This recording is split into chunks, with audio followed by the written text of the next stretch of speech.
Hello class ninth. आज हम पढ़ेंगे ग्राफिकल रिप्रेजेंटेशन ऑफ मोशन। तो हम चैप्टर 1 पढ़ रहे हैं अभी फिजिक्स में, मोशन। हम लोग मोशन, हमको पता है कि नेचर का लॉ है। नेचर में हर एक ऑब्जेक्ट मोशन में है। जो हमको रेस्ट में भी लगता है वो भी ऑब्जेक्ट क्या है, मोशन में है। सपोज दैट हम लोग बैठे हुए हैं, पेड़ पेड़ को हम क्या मानते हैं, रेस्ट में है।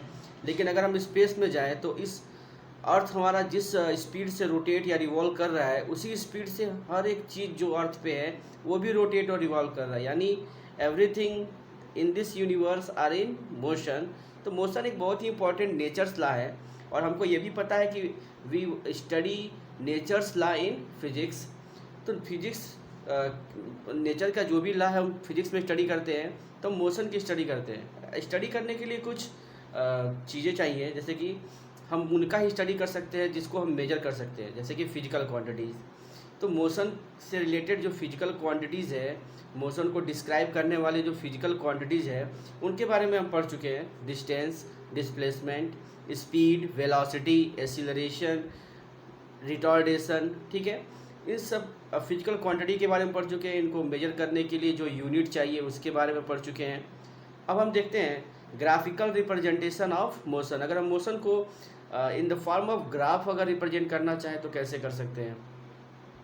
ग्राफ के थ्रू रिप्रेजेंट करना बहुत ही ईजी होता है, बहुत ही कन्वीनियंट होता है। हम एक ग्राफ को देख करके तुरंत हमको आइडिया लग जाता है कि कोई ऑब्जेक्ट जो है उसका स्पीड क्या है, उसका एक्सेलरेशन क्या है, वो रेस्ट में है, मोशन में है, हर एक चीज़ का पता चल जाता है।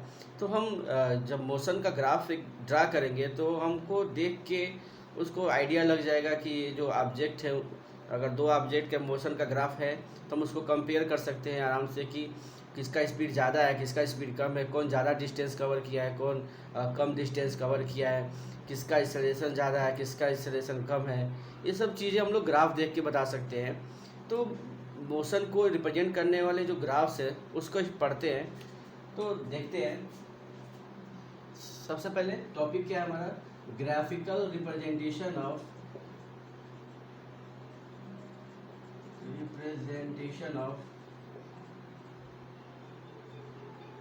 Motion. Graphical representation of motion. Motion को हम लाइन ग्राफ से रिप्रेजेंट करते हैं। मोशन को हम किससे रिप्रेजेंट करते हैं, तो लाइन ग्राफ से। लिख लेते हैं हम यहाँ पे, motion of an object is represented by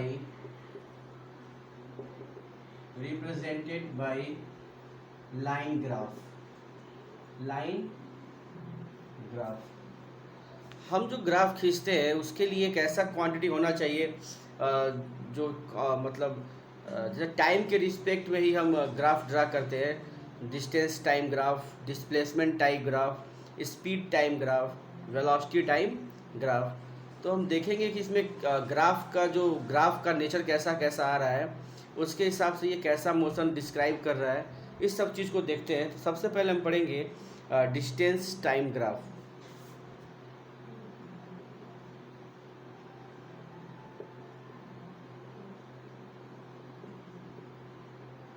distance time graph या इसको डीटी ग्राफ बोल सकते हैं, डिस्टेंस टाइम ग्राफ।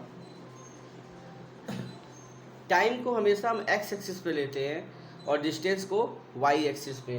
अगर हम एक ग्राफ बनाएं, ठीक है, ये एक्स एक्सिस है और ये वाई एक्सिस है। We always take time on X axis and distance on Y axis. हम डिस्टेंस, डिस्प्लेसमेंट, स्पीड, वेलोसिटी सब वाई एक्सिस पे लेंगे और टाइम को कब कहाँ पे लेंगे, तो एक्स एक्सिस पे लेंगे, ठीक है। अभी देखो, अगर हम एक ग्राफ ड्रा करें और ग्राफ ऐसे मिल रहा है, स्ट्रेट लाइन, ठीक है। तो ये स्ट्रेट लाइन ये रिप्रेजेंट कर रहा है, पहला चीज ए लिख देते हैं, ये रिप्रेजेंट कर रहा है कि ऑब्जेक्ट यूनिफॉर्म मोशन में है।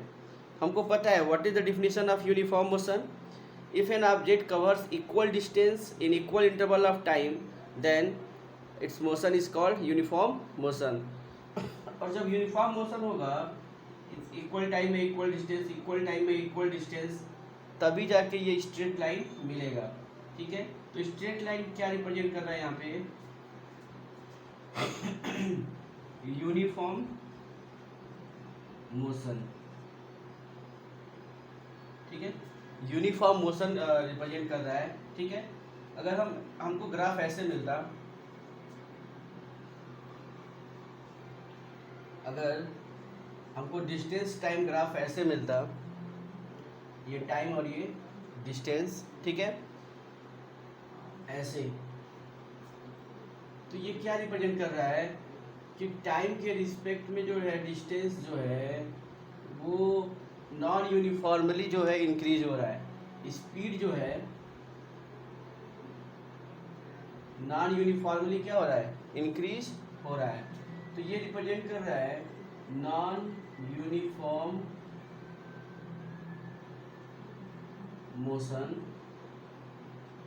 और क्या बोल सकते हैं, accelerated motion,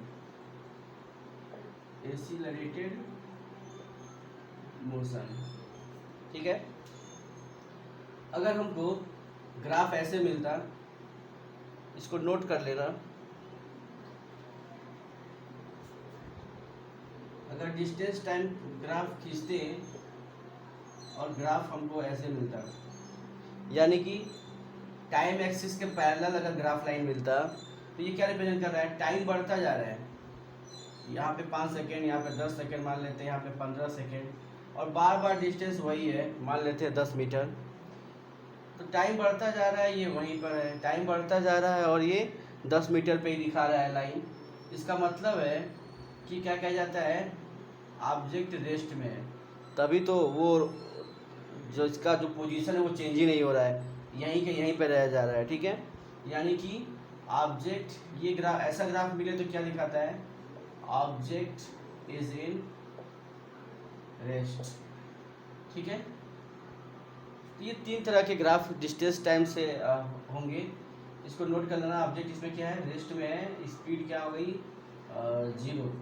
distance time graph के बारे में थोड़ा सा और समझते हैं, इसको नोट कर लेना, फिर बता रहे हैं।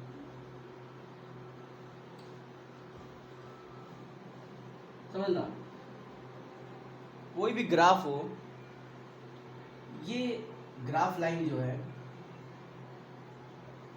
ये एक्स एक्सिस की तरफ कितना झुका हुआ है, ये एक्स एक्सिस है, और ये ग्राफ लाइन जो है कितना झुका हुआ है एक्स एक्सिस की तरफ, इसको स्लोप कहते हैं।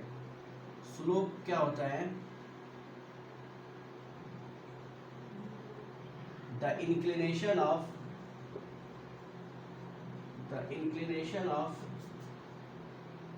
Graph line towards x axis, x axis के तरफ ग्राफ लाइन कितना झुका हुआ है, क्या कहलाता है, इस कॉल्ड स्लोप। अब स्लोप निकालते कैसे हैं, स्लोप इक्वल टू होता है परपेंडिकुलर अपॉन बेस, ठीक है। तो परपेंडिकुलर ये लाइन हो गया और बेस ये लाइन हो गया, परपेंडिकुलर अपॉन बेस। तो कोई भी एक परपेंडिकुलर ले ले और इसको बेस से अगर डिवाइड कर दें तो हमको क्या मिलेगा, स्पीड। स्लोप क्या देता है हमको, स्पीड देता है। डिस्टेंस टाइम का स्लोप क्या देता है हमको, स्पीड देता है, ठीक है। 10 यहाँ पे हम लिख देंगे नीचे, या यहाँ पे लिख दो, the slope of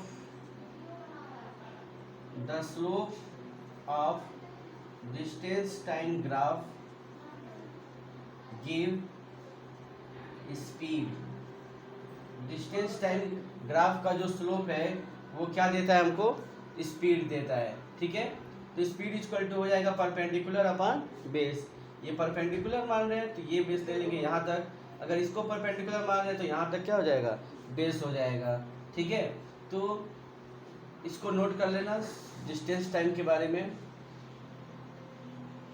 distance time का ग्राफ हमको उसका जो स्लोप होता है हमको क्या देता है, तो स्पीड देता है। अब हम पढ़ेंगे velocity time graph, sorry displacement time graph.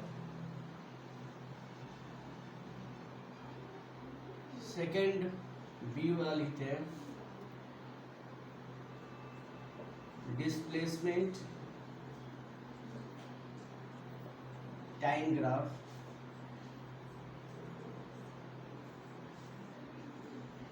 फिर वही पहला कंडीशन ले लेते हैं, टाइम को एक्स एक्सिस पे हमेशा लेते हैं और डिस्प्लेसमेंट डी लिखेंगे, डी के ऊपर ऐसे एरो बनाएंगे। क्यों? Displacement is a vector quantity और वेक्टर क्वांटिटी में डायरेक्शन होता है, इसलिए क्या बनाते हैं? एरो। तो डिस्प्लेसमेंट टाइम ग्राफ अगर खींच रहे हैं हम और ऐसे यूनिफॉर्म आ जाए, ठीक है, तो स्लोप, इसका जो स्लोप होगा तो स्लोप देगा, इसको ना ऐसे बढ़ते चले जाओ, स्लोप देगा हमको डिस्प्लेसमेंट, तो ये परपेंडिकुलर और ये बेस, ठीक है। तो slope equal to perpendicular upon base होता है, परपेंडिकुलर दे रहा है हमको डिस्प्लेसमेंट और बेस क्या दे रहा है, यहाँ से देखो यहाँ तक ये टाइम ही तो है, तो टाइम, तो डिस्प्लेसमेंट अपन टाइम क्या होता है? वेलोसिटी, यानी डिस्प्लेसमेंट टाइम का जो स्लोप होता है क्या देता है हमको? वेलोसिटी देता है, ठीक है। ये velocity equal to perpendicular upon base, ठीक है। लिख सकते हैं कि the slope of displacement time graph will give us velocity, the slope of displacement time graph give velocity, ठीक है। तो डिस्टेंस टाइम का स्लोप देगा स्पीड और डिस्प्लेसमेंट टाइम का स्लोप देगा वेलोसिटी। अब हम वो तीनों कंडीशन पढ़ते हैं, जो इसको नोट कर लेना, तीनों कंडीशन पढ़ते हैं जो ग्राफ में पढ़े थे, यूनिफॉर्म नॉन यूनिफॉर्म को लेकर के। क्लियर कर रहे हैं? इससे पहला कंडीशन टाइम एक्स एक्सिस और ये वाई एक्सिस, ये डिस्प्लेसमेंट, अगर स्ट्रेट लाइन मिल रहा है तो ये रिप्रेजेंट कर रहा है यूनिफॉर्म मोशन, ठीक है। हम इसको यूनिफॉर्म वेलोसिटी भी बोल सकते हैं, यूनिफॉर्म वेलोसिटी बोल सकते हैं, ठीक है। अभी देखते हैं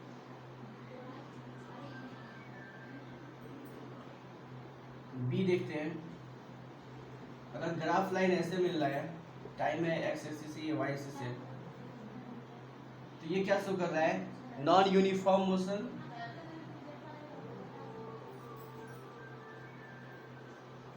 और चाहे स्पीड टाइम हो चाहे वेलोसिटी टाइम हो, वो एक्सेलरेटेड मोशन ये भी दिखा रहा है, ठीक है। नॉन यूनिफॉर्म मोशन है और क्या दिखा रहा है? Accelerated motion. सी अगर देखें, ये एक्स एक्सिस और ये वाई एक्सिस, यहाँ पे टाइम, यहाँ पे डिस्प्लेसमेंट, ठीक है। अगर ऐसे मिल रहा है parallel to time axis graph line मिल रहा है, तो ये दिखा रहा है कि टाइम बढ़ता जा रहा है, डिस्प्लेसमेंट वही है, डिस्प्लेसमेंट वही है, वो चेंज नहीं हो रहा है। इसका मतलब है ऑब्जेक्ट किस में है? रेस्ट में है, या हम बोल सकते हैं इसका वेलोसिटी क्या हुआ? 0। तो ये डिस्प्लेसमेंट टाइम ग्राफ के बारे में हो गया। तो जो चीज़ें हम स्पीड टाइम ग्राफ में देखे थे, सेम चीज़ क्या है? डिस्प्लेसमेंट टाइम में भी है। अब हम देखते हैं speed time graph.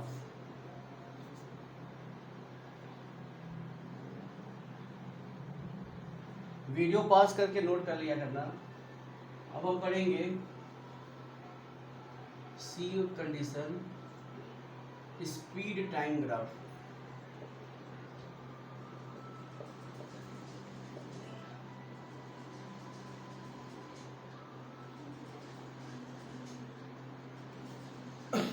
Speed time graph में भी इसका स्लोप अगर देखें हम, ये मान लो टाइम हो गया और ये स्पीड हो गया, तो स्पीड टाइम ग्राफ का जो स्लोप होगा वो क्या होगा?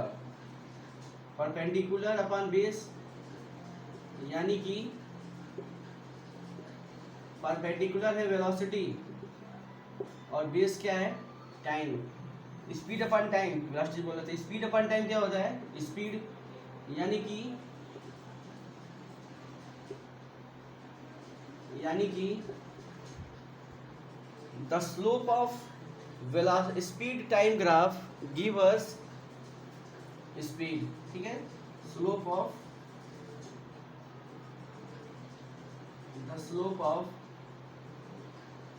स्पीड टाइम ग्राफ गिव अस स्पीड टाइम ग्राफ है ना। स्पीड अपन टाइम क्या होता है, एक्सीलरेशन, सॉरी क्या होता है, acceleration. The slope of velocity speed time graph give us acceleration, ठीक है, एक्सीलरेशन देता है, ठीक है। स्पीड अपन टाइम क्या होता है, एक्सीलरेशन। वेलोसिटी अपन टाइम भी क्या होता है, एक्सीलरेशन होता है, ठीक है। तो ये slope of speed time graph give us acceleration. अब देखते हैं तीनों कंडीशन। एक चीज और है यहाँ पे हम कितना डिस्टेंस कवर कर रहा है ऑब्जेक्ट, ये भी निकाल सकते हैं। The area covered by the moving object, अगर हम एरिया फाइंड आउट कर ले तो इस ए से बी तक जाने में कितना डिस्टेंस कवर किया निकल सकता है, अगर हम एरिया निकाल ले तो, ठीक है। तो डिस्टेंस इसको लिख लेते हैं, इसको क्लीन कर लेते हैं,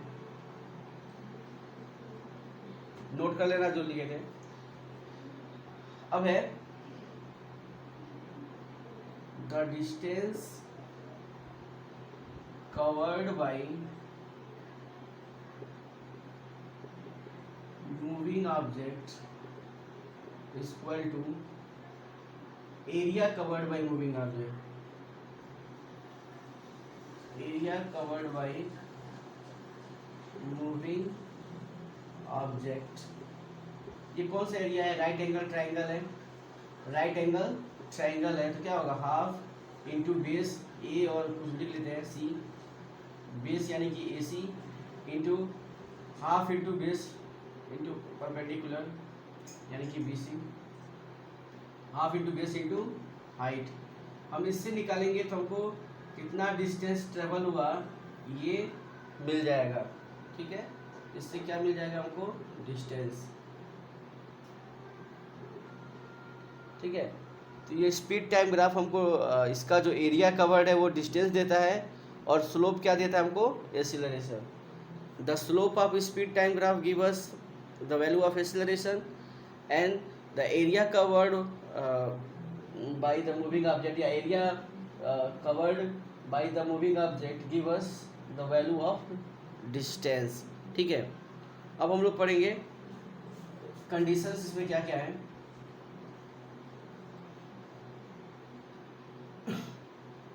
पहला,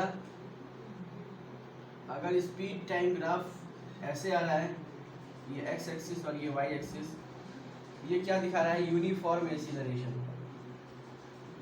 यूनिफॉर्म एक्सीलरेशन।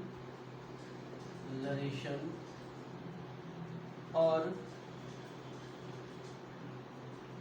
अगर क्या कहते हैं,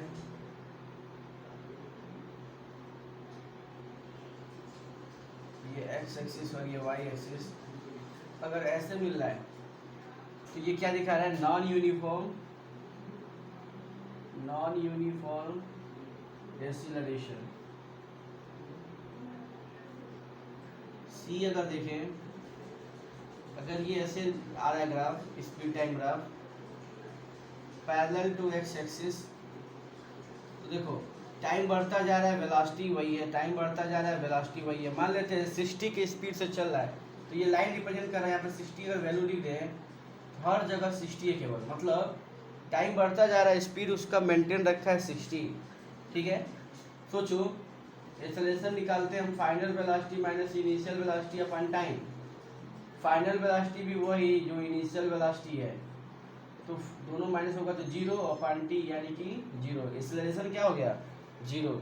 अगर इस तरह से ग्राफ लाइन आ रहा है तो ये रिप्रेजेंट कर रहा है कि ये इसका एक्सेलरेशन क्या है, जीरो है, ठीक है। ये नॉन एक्सेलरेटेड मोशन है और ये कांस्टेंट वेलोसिटी से क्या कर रहा है, मूव कर रहा है। ये क्या दिखा रहा है, ये कांस्टेंट वेलोसिटी से मूव कर रहा है और ये नॉन एक्सेलरेटेड मोशन है, इसमें एक्सेलरेशन जीरो है, नॉन एक्सेलरेटेड मोशन है, क्योंकि इसमें क्या दिखा रहा है, एक्सेलरेशन जीरो। तो ये हो गया स्पीड टाइम ग्राफ के बारे में, ठीक है। अब देखते हैं velocity time graph.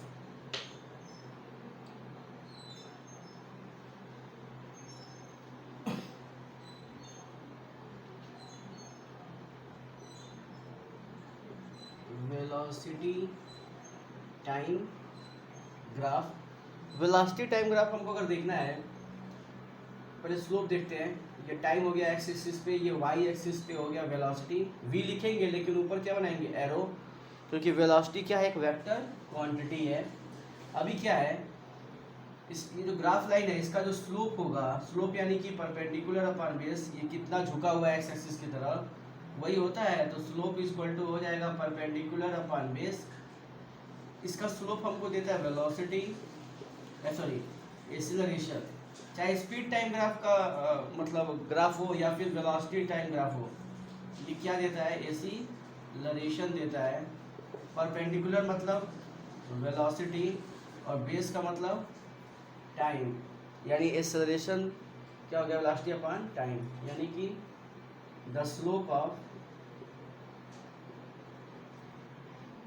Of velocity time graph give acceleration. ठीक है। अब एरिया कवर्ड की अगर बात करें हम, इसको नोट कर लेना। अगर हम एरिया कवर्ड की बात करें तो एरिया क्या कवर कर रहा है, ये यहाँ तक मान लो मूव कर रहा है, तो पर area covered by moving object अगर देखा जाए तो जो area covered by moving object है, एक्चुअल में उससे क्या निकलेगा, डिस्प्लेसमेंट। क्या निकलेगा, तो डिस्प्लेसमेंट। तो डिस्प्लेसमेंट इक्वल टू क्या हो जाएगा, इसका एरिया क्या होगा, हाफ इंटू बेस, कुछ नाम रख देते हैं, ओ ए बी। तो बेस हो गया ओ बी और हाइट क्या हो गया, ए बी। तो इससे निकल जाएगा हमको डिस्प्लेसमेंट। ठीक है। अब रही बात कंडीशन की, अलग अलग तीनों कंडीशन वेलोसिटी टाइम ग्राफ में अगर देखा जाए, नोट कर लेना। पहला अगर देखा जाए, अगर वेलोसिटी टाइम ग्राफ है और ऐसे है, ठीक है, तो ये दिखा रहा है यूनिफॉर्म एक्सीलरेशन, यूनिफॉर्म एक्सीलरेशन। अगर वेलोसिटी टाइम ग्राफ इस तरह से है,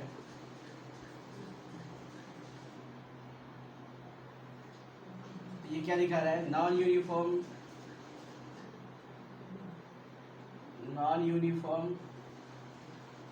एक्सीलरेशन। और अगर वेलोसिटी टाइम ग्राफ ऐसे है तो ये क्या दिखा रहा है, नॉन एक्सीलरेटेड मोशन, यानी कि वेलोसिटी क्या हुआ, कांस्टेंट। वहाँ पे पहली बार में स्पीड लिख देना, वेलोसिटी कांस्टेंट हो गया तो एक्सीलरेशन क्या हो जाएगा, 0। ठीक है। तो ये कंडीशन है इस ग्राफ का। ठीक है।